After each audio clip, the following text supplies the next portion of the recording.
yang perlu kita pelajari pagi hari ini tentang training center. Ada dua yang ingin kita belajar minggu ini dan akan dilanjutkan minggu depan.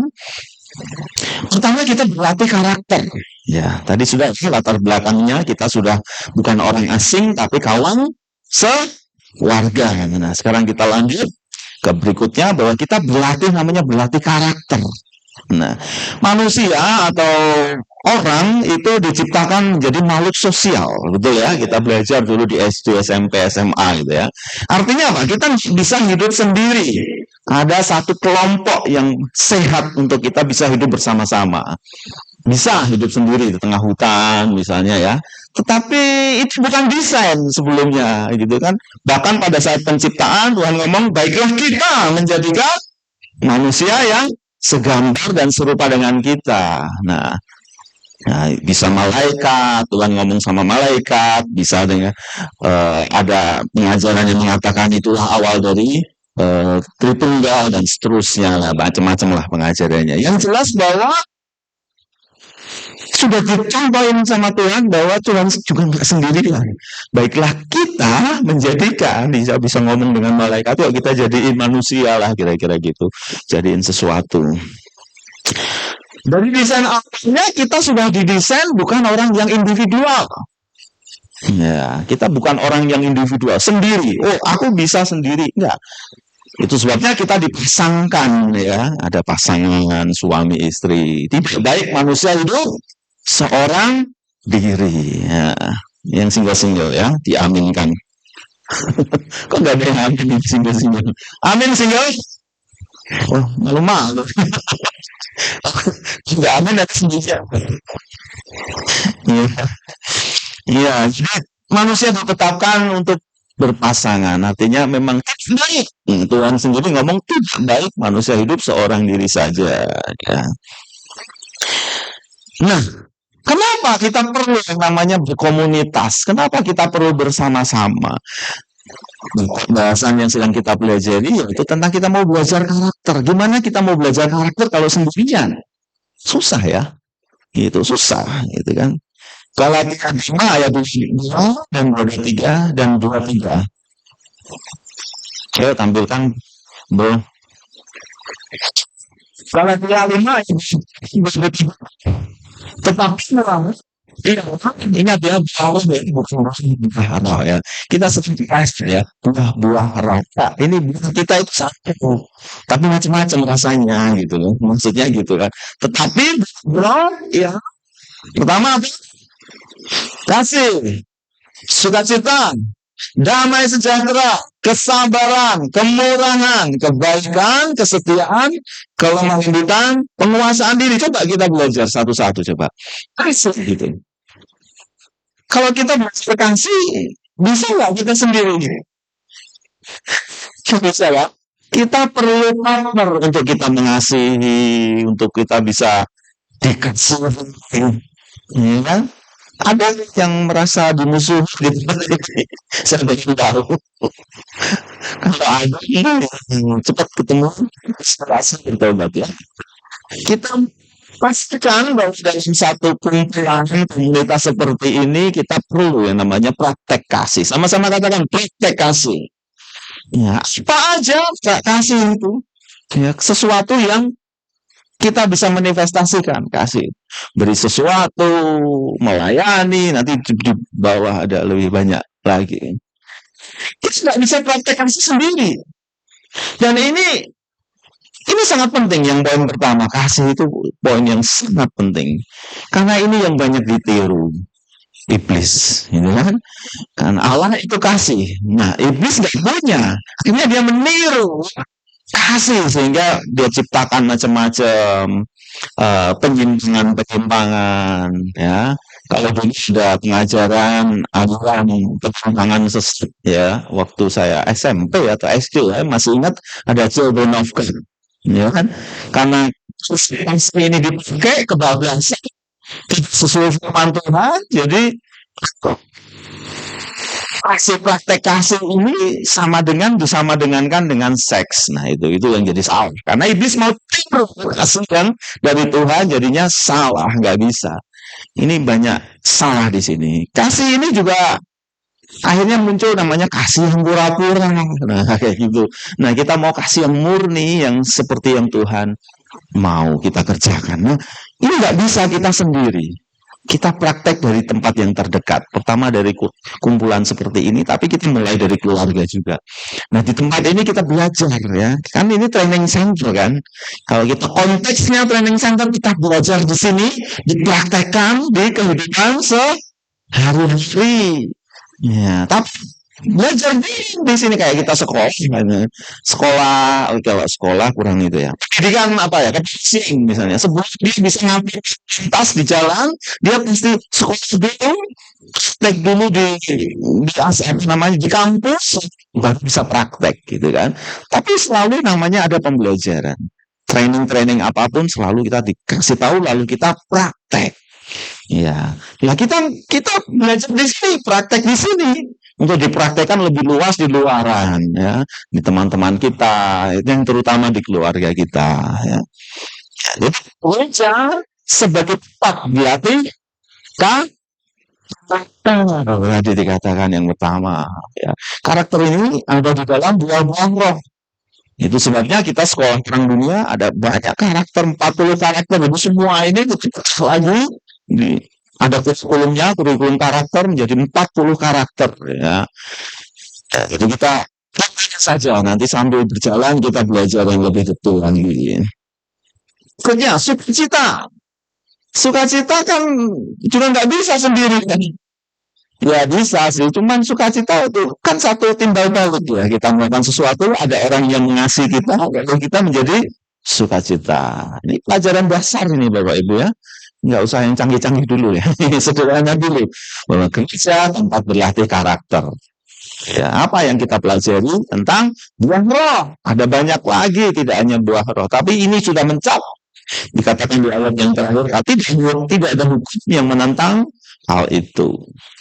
Berikutnya sukacita. Saya nggak belajar tentang buah roh ya. Saya hanya mau memberi gambar bahwa inilah karakter-karakter yang harus kita pelajari. Mulai dari gereja. Dipraktekkan terus-menerus dalam kehidupan kita.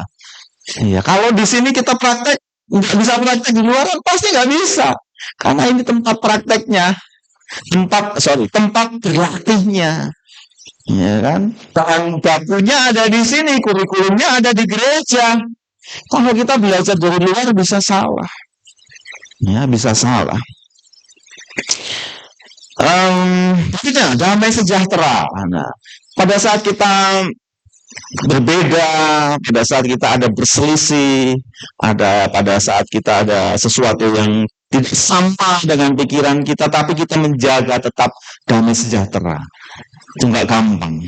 Ya, itu perlu perjuangan. Kita butuh orang. Nah, kita sendiri kan nggak bisa. Ya, nggak ada orang yang menyentuh kita, nggak ada orang yang apa. Ya, apapun yang menyentuh sisi-sisi kehidupan kita perlu orang lain untuk menolong membentuk kita. Itu sebabnya besi menajamkan besi, manusia menajamkan sesamanya. Kesabaran. Nah, kita nggak akan ketemu yang namanya kesabaran kalau tidak ada orang yang menjengkelkan. Ya kan? Kalau di sekitar kita baik terus, gitu kan, kita belajar sabarnya gimana? Ya, dengan orang lain. Itu sebabnya kita didesain untuk bersama-sama dalam satu komunitas. Tadi kemurahan. Kemurahan itu kan kemurahan hati, gitu kan? Gampang melambung, gampang itu kemurahan. Terus kita mau kasih ke siapa? Gitu, kemurahan kita kalau nggak ada orang lain di sekitar kita. Makanya kita butuh komunitas. Selalu katakan saya, kita ini, kita butuh komunitas. Sama-sama katakan, kita butuh komunitas. Ya. Apa lagi? Ada yang apa? Kebaikan. Iya, kebaikan sama. Kita nggak bisa sendiri.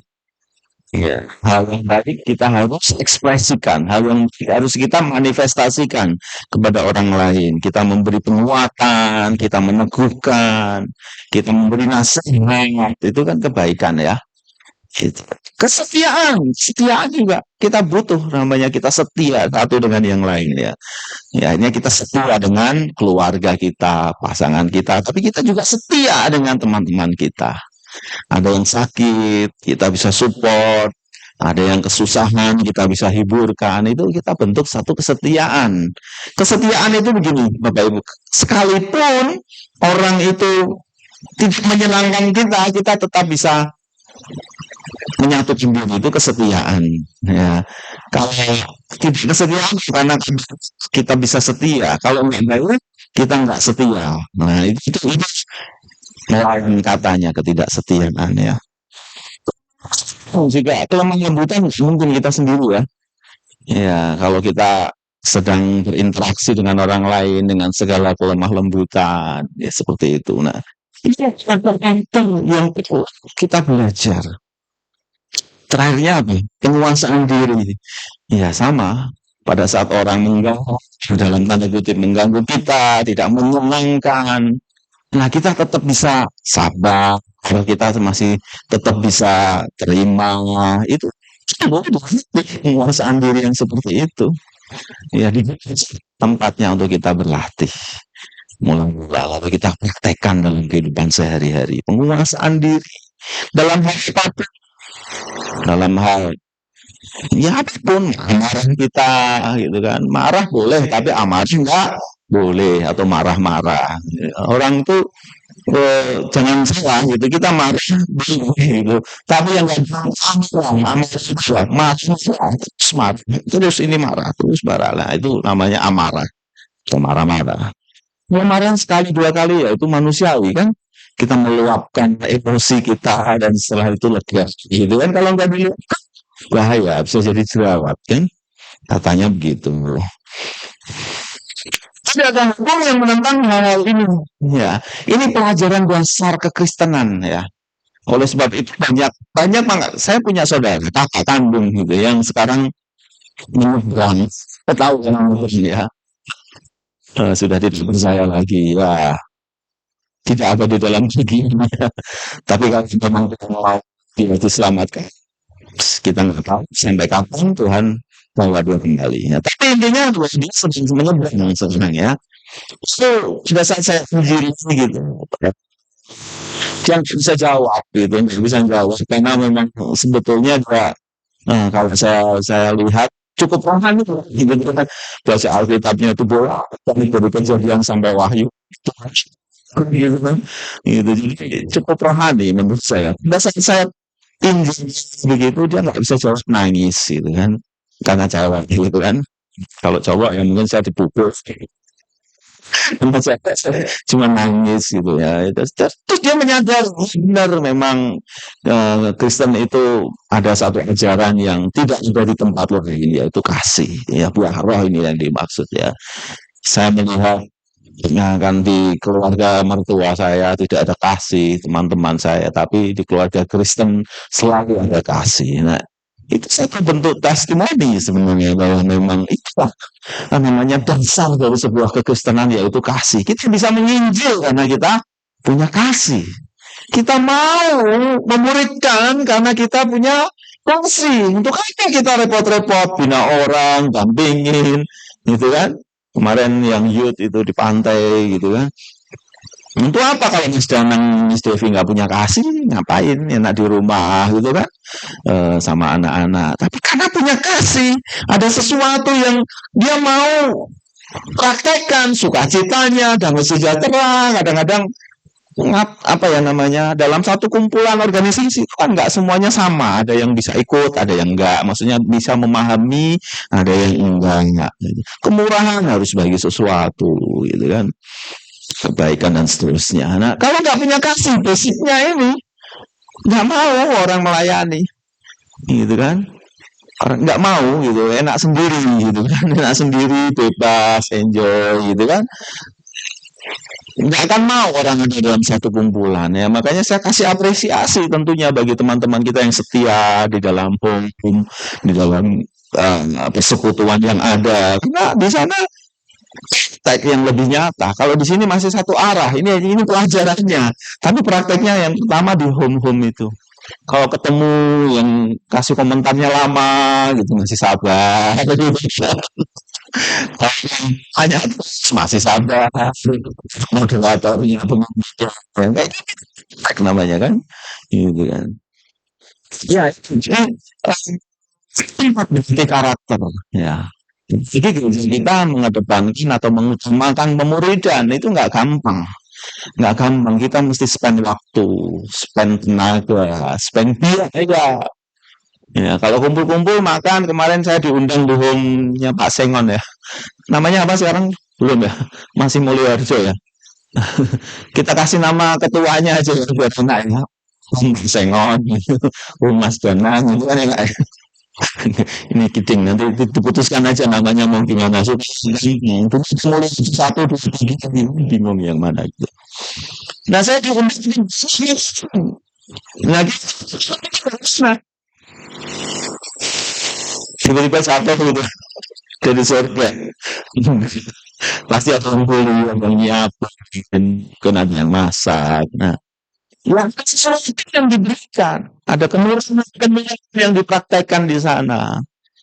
Enggak, semuanya juga saling mendahulukan. Saya dilayani, semuanya diambil, gini. Nanti simpel gitu ya. Hal yang simpel, hal yang sederhana. Itu kapan belum lagi saya.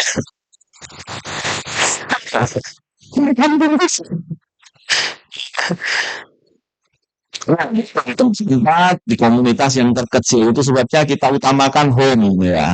Gereja itu kita di gereja khususnya itu kita mengutamakan pemuridan. Nah, pemuridan itu kita jalankan dengan kelompok-kelompok kecil. Nah, kita ada pertemuan kelompok-kelompok kecil untuk kita bersama-sama. Ayo yang belum, ayo kerja yang sudah jalan, saya nggak jalan kerja binatangnya Pak, taman ini tutupnya yang itu jalan terus itu saya lihat posting terus ya. Jadi di sini itu kita belajar prakteknya, di sini kita belajar teorinya ya, karena cuma satu arah gitu kan. Tapi kalau di kemarin oh satu-satu boleh kasih komentar, boleh tanya, nah itu luar biasa.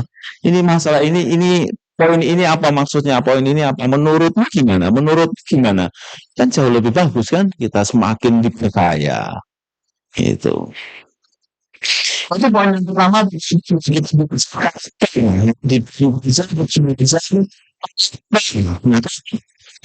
belajar karakter, karena karakter itu value yang sebenarnya dalam hidup kita, value yang sebenarnya di dalam hidup kita. Kita bisa berdoa luar biasa, kita bisa nyanyinya luar biasa, main musiknya luar biasa, bahkan khotbahnya luar biasa, sekali muncrat bisa sembuh. Itu ya nggak ada nilainya. Oleh sebab itu kita sekali belajar karakter, belajar sekali nilai, value. Kita kelas ya dalam satu gereja ya, yang mempelajari apa namanya belajar karakter, sorry nilai-nilai, menanamkan satu nilai-nilai. Kita kasih nilai-nilai, kita juga tetapkan nilai-nilai yang terus kita pelajari di gereja ini. Ya, diri itu penting. Nah, caranya apa? Belajar karakter. Ya, supaya nilai diri meningkat. Kita itu kita perlu tahu. Ya supaya nilai diri kita ya kan?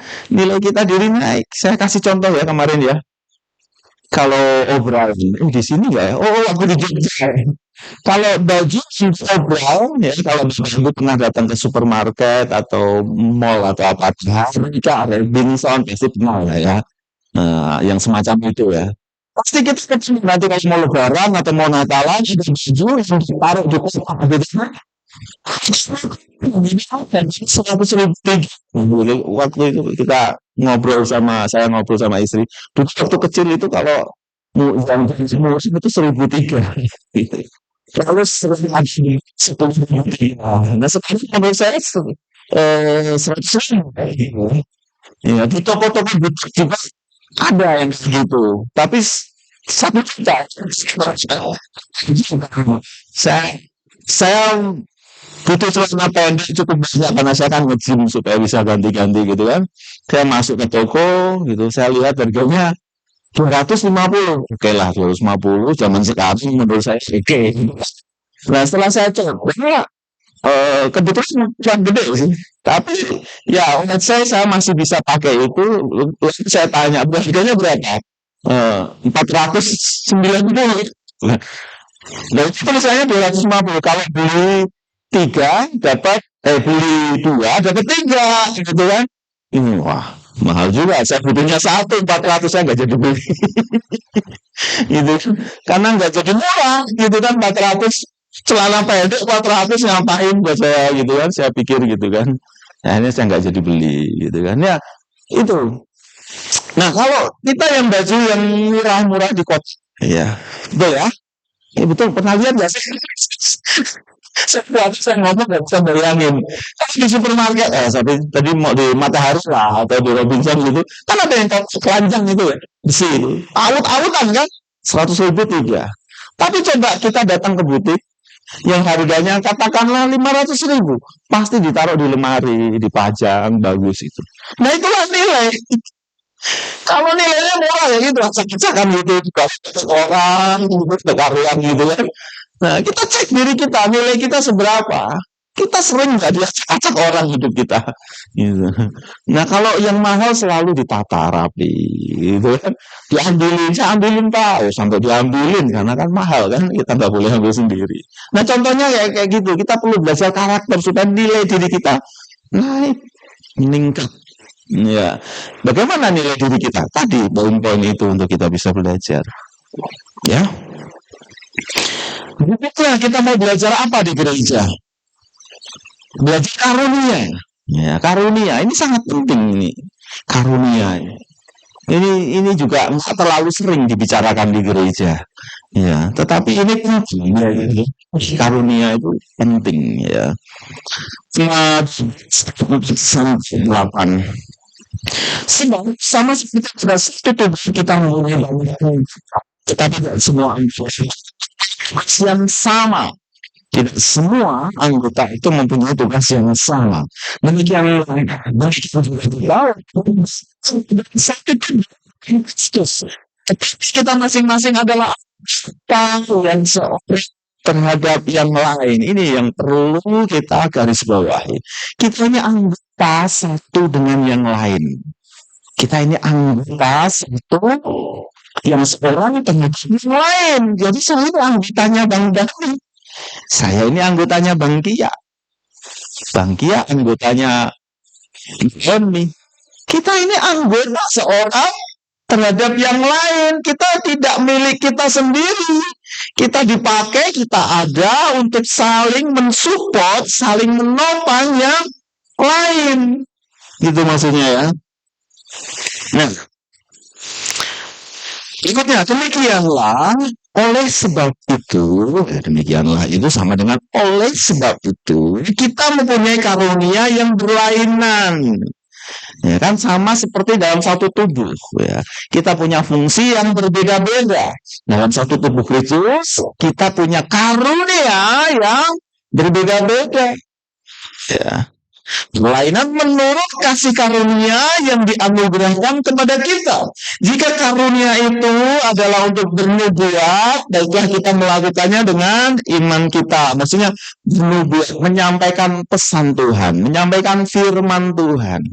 Kalau di perjanjian lama, nubuatan itu kan seolah-olah langsung ya, Tuhan ngomong apa disuruh sampaikan, Tuhan ngomong apa ke nabi sampaikan ke rakyatnya, ke warganya, lalu ngomong apa lagi Tuhan. Kalau di perjanjian baru sesuai firman Tuhan, yang disampaikan firman Tuhan.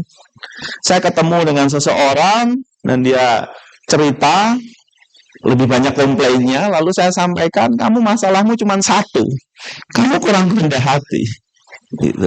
Kan tidak kan kita jadi rendah hati. Nah itu saya membuatkan dia bahwa dia perlu rendah hati. Ya. Jadi jangan dipikir di perjanjian baru itu yang saya dengar sesuatu lalu saya sampaikan. Bisa begitu, bisa, tetap konteksnya yang disampaikan adalah firman Tuhan. Ya, beda ya dengan nubuatan zaman perjanjian lama. Perjanjian baru selalu yang disampaikan firman Tuhan, logos. Ya, logos. Dan itu menjadi rema seseorang untuk disampaikan kepada orang lain. Saya selalu sampaikan ke beberapa orang, kamu tuh sebenarnya kamu oke, kamu rajin, tapi kamu tuh cuma kurang cara berkomunikasimu. Ya, itu bisa disebut nubuatan loh. Gitu ya. Karena apa? Ada satu rema yang saya dapatkan untuk orang itu, untuk seseorang itu. Nah, kita belajar ya, praktek ya di ya, mulai sekarang ya. Ya, kalau kita dapatkan sesuatu sampaikan. Bisa salah? Bisa. Tapi kita perlu belajar supaya semakin tajam, semakin tajam. Ya, bukan yang model perjanjian lama ya. Sebentar, saya dengar sesuatu ini. Saya dengar. Kayaknya kamu harus pergi ke sana. Kayaknya kamu harus ke kerjaan. Mungkin begitu. Lagi iya. Saya rasa kamu harus keluarin semua tabungan itu. Kasih ke sini. Keberatan itu. Yang begitu. Iya. Kalau ada kesan pribadi boleh, tapi bukan karena suruhan orang yang seperti itu. Tipe saya tidak menganjurkan yang begitu. Ya, mungkin ada case-case khusus bisa terjadi seperti itu, tapi kita mulai belajar yang sederhana dulu deh sebelum yang begitu-begitu. Yang sederhana yang ada di firman Tuhan, kita melihat teman kita sedang ada masalah dan masalahnya kurang lebih sama. Nah, pasti kita ada satu. Kalau kita berdoa sungguh-sungguh ada hikmat Tuhan, itu lalu kita akan dapatkan, kamu perlu belajar ini, kamu perlu belajar ini, yang dari firman Tuhan. Ya, jadi belajar ya, praktek ya. Yang sudah jalan home-nya, yang belum, ayo kita ini pertemuan nanti hari ini untuk kita mau adain home, kita jalankan lagi yang hampir 2 tahun atau 3 tahun ini macet karena pandemi ya. So, saatnya ini kita jangan lagi ya, supaya kita lebih kenceng lagi ya.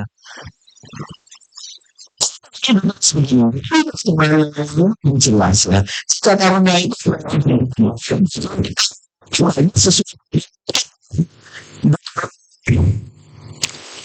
dikatakan seperti apa yang Tuhan mau. Ini baik aja, jangan yang lain-lain gitu. Sampaikan aja, khotbahkan saja. Gitu. Jangan ditambah-tambah dengan yang lain, motivasi yang lain. Berikutnya apa? Yang ayat yang ke-7, jika karunia untuk melayani, baiklah kita melayani. Jika karunia untuk, satu-satu ya, jika karunia untuk melayani, kalau kita punya karunia untuk melayani, melayani di sini dikatakan melayani satu dengan yang lainnya. Ya, melayani itu melayani orang-orang ya, melayani satu orang dengan orang yang lainnya. Diperjelas kalau di TSI, terjemahan sederhana, nanti dibuka di rumah ya. Jika karunia untuk melayani orang lain, kita lakukan itu. Baiklah kita melayani. Ya. Jadi melayani tidak terbatas yang ada di depan. Jadi jadi pengkhotbah, jadi ketua. Ini bukan. Tapi melayani seluruhnya di dalam aspek hidup kita. Melayani apapun, menolong orang apapun, dalam bentuk apapun itu melayani. Ya, konsep melayani sudah berbeda dengan konsep melayani perjanjian lama dalam saatnya para nabi dulu melayani bakar kupang, ada di bait Allah itu melayani dulu dikatakan. Sekarang melayani dengan yang lain, itulah yang disebut melayani. Gampang karunia melayani itu. Itu saya melihat beberapa orang di tempat ini sangat kuat di area melayaninya. Gitu kan, dengan cepat sigap melakukan sesuatu untuk orang lain. Itu saya melihat. Nah, itu perlu dikembangkan. Gimana? Ya di home.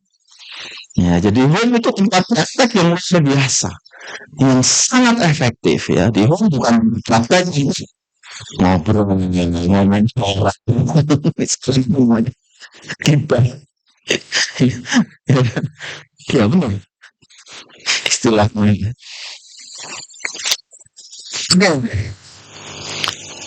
Sebenarnya ada tesnya ya, ada tesnya.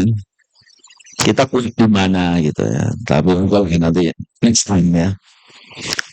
Kita karunia untuk mengajar, baiklah kita mengajar ya. Kita bisa mengajar di tempat ini, di kelompok-kelompok yang paling kecil, di home, mengajar itu mulai dari kesaksian dulu ya. Mengajar mulai dari kesaksian. Ya, dan sederhana waktu yang 1 menit, 3 menit, 7 menit, dan seterusnya. Mengajar sesuatu. Ini kalau memang karunia, itu orang akan sangat efektif mengajar. Orang akan bisa mudah memahami apa yang disampaikan. Tapi kalau bukan karunia ya berarti bukan. Misalnya mengajar orang jadi tambah pusing. Orang ngajar jadi tambah mumet. Nah itu berarti bukan karunianya gitu. Gitu kan. Jadi nggak usah ngajar yang begitu gitu kan. Mungkin yang main bisa gitu kan. Jika karunia untuk menasehati, itu karunia ya. Jadi gini loh, kalau ini bukan sekedar biasa, tetapi sangat efektif kalau itu karunia ya. Jika karunia untuk menasihati, baiklah kita menasihati. Iya, kalau kita dinasihati juga kita mesti terima. Jangan-jangan dia orang punya karunia menasihati loh. Ya, jangan diabaikan maksudnya gitu kan. Beberapa orang yang saya nasihati mengabaikan gitu kan. Gitu. Nah, hati-hati maksudnya gini, siapa tahu orang itu punya karunia menasehati, gitu kan. Jadi kita coba benar nggak nasihatnya juga, gitu kan. Kita ujilah segala sesuatu. Tetapi bagi kita sendiri kita belajar juga, apakah kita punya karunia, kita coba nasehatin. Kalau ada case-case yang ada di home, ada kasus-kasus yang di home ditanyakan, sedang dialami teman kita, ya kita coba nasehatin supaya kita semakin tajam. Ya, kalau siapa tahu kita punya karunia menasehati. Ya.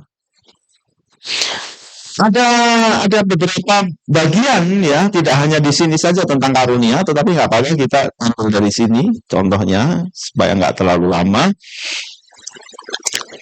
Kita menasihati siapa yang membagi-bagikan sesuatu dan yang melakukannya dengan hati yang ikhlas. Membagi-bagikan, generous ya, membagi-bagikan. Ya. Saya juga melihat di tempat ini juga ada orang yang suka bagi-bagikan sesuatu. Ya, berlatih terus. Kalau itu karunia, orang itu melakukannya dengan sukacita, tidak merasa kehilangan, tidak merasa ada yang kurang di dalam hidupnya, karena akan melakukannya dengan sukacita. Siapa yang memberi pimpinan atau memimpin, hendaklah ia melakukannya dengan rajin. Ya. Ini juga perlu dilatih. Ya. Semua perlu dilatih dalam kelompok-kelompok kecil. Ya. Apa lagi ya? Hendaklah siapa yang menunjukkan kemurahan ini generous ya. Hendaklah ia melakukannya dengan sukacita. Jadi karunia-karunia ini perlu dilatih di gereja, di kelompok kecil. Ya. Welcome brother Hiri. Ya. Ya, jadi karunia ini penting sekali untuk kita terus kembangkan. Ya, tadi bernubuat yang pertama bernubuat. Ya, tetapi konsepnya tidak sama seperti perjanjian lama. Bernubuat menyampaikan firman Tuhan